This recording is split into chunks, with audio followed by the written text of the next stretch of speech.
ពេកខ្លាញ់ពេកបងខ្លាញ់ពេកនិយាយត្រង់បងខ្លាញ់ពេកជ្រុលពេក lạnh đi cho bắp chặt trong rừng ấy dân mẹ Thinking about you every night. mà cái lạnh này mình cái Heartbeats bắp chặt like chấm a ấy baseline. Can't get you off my mind. ok bị chấm nó mềm đừng chấm anh thao biết Your mà nói smile là mềm brightens chấm up chấm my anh day.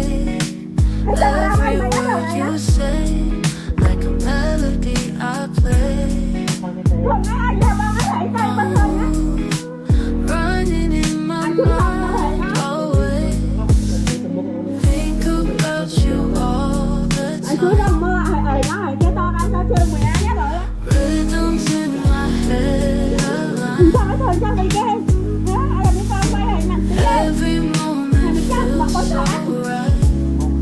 Dancing in the moonlight.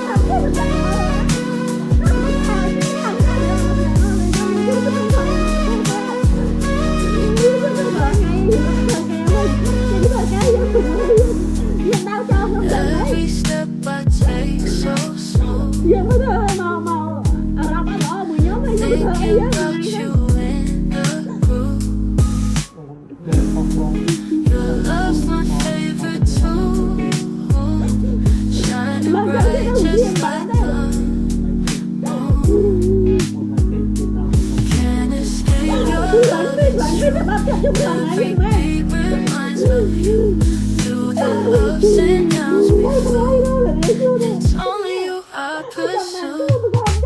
Think about you all the time. Rhythms in my head align. Every moment feels so right. Dancing in the moonlight. Dancing in the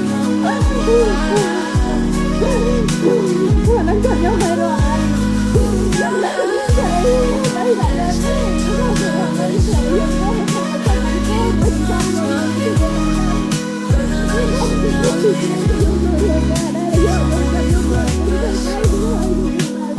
Think about you all the time. Rhythms in my head align. Every moment feels so right. Dancing in the moonlight.